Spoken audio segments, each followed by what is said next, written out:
اللہ اللہ اللہ فرماتا ہے ما یفعل اللہ بعذابکم، وہ تمہیں عذاب دے کے کیا کرے گا؟ ذرا لہجہ دیکھیے، ذرا انداز، ما یفعل اللہ بعذابکم، وہ تمہیں عذاب دے کے کیا کرے گا؟ تم اس کی مخلوق ہو، اپنے دستے قدرت سے اس نے تمہیں بنایا ہے، تو وہ تمہیں عذاب دے کے کیا کرے گا؟ اس کی ضرورت نہیں ہے کہ تمہیں عذاب دے، نہ اس کی چاہت ہے کہ تمہیں عذاب دے، کوئی خود چھلانگے لگائے تو اس کی مرضی۔ فرمایا کہ ما یفعل اللہ بعذابکم، وہ تمہیں عذاب دے کے کیا کرے گا؟ ان شکرتم وآمنتم، اگر تم شکر ادا کرو اور ایمان لاؤ، تو وہ تو قدردان ہے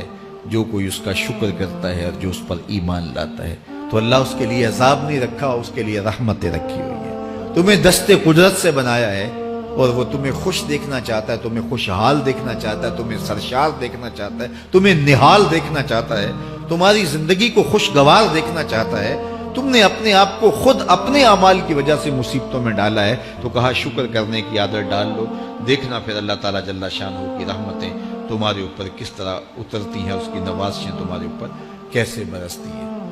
توکل اگر ہم سیکھ جائیں تو توکل ایک ایسی دولت ہے کہ جو خوشحال زندگی کی ضمانت بنتی۔ جب ہم اللہ پر توکل نہیں کرتے اور ہم سمجھتے ہیں یہ سب کچھ ہماری محنت کا نتیجہ ہی ہوگا، اور نتیجہ جب نہیں آتا تو پھر ہم بے چین مضطرب ہو جاتے ہیں، اور جب ہم اس پہ توکل کر لیں تو پھر ہمارا صرف اتنا ہی کام ہے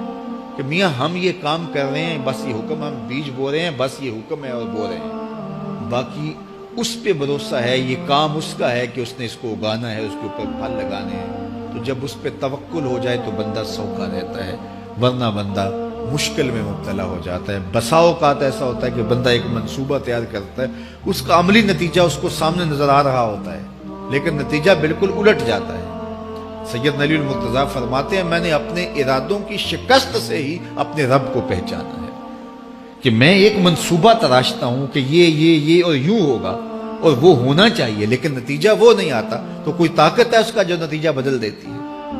تو بندہ اس طاقت پہ یقین کرتے، اس پہ توکل کر کے جو ہے وہ اس پہ بھروسہ کر لے تو زندگی سوکھی ہو جاتی ہے۔ مغرب میں جو اللہ پر یقین نہیں رکھتے وہ خودکشی کر لیتے ہیں کہ یہ کیوں ہو گیا، ایسا نہیں ہونا چاہیے تھا،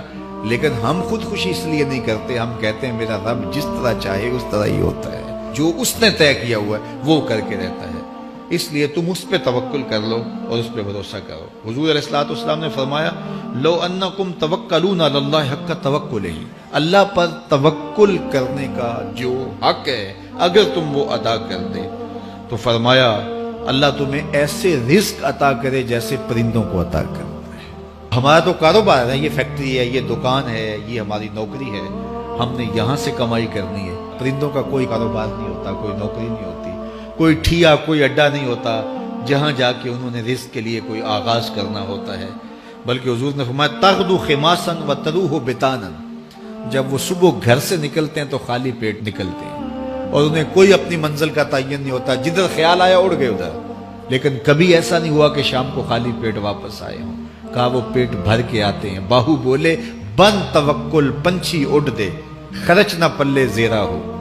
جب گھر سے اڑتے ہیں تو ان کے پلے نہ کوئی خرچ ہوتا ہے، نہ راس المال ہوتا ہے، نہ کوئی اوزار ہوتے ہیں، نہ کوئی ہتھیار ہوتے ہیں، کچھ بھی نہیں ہوتا، یوں ہی گھر سے نکلتے ہیں، کبھی بھی خالی پیٹ نہیں آئے۔ فرمایا اگر اللہ پہ پرندے توکل کر لیں تو اللہ اسے بھی عطا کرتا ہے، تم توکل کرو گے تو تمہیں عطا نہیں کرے گا،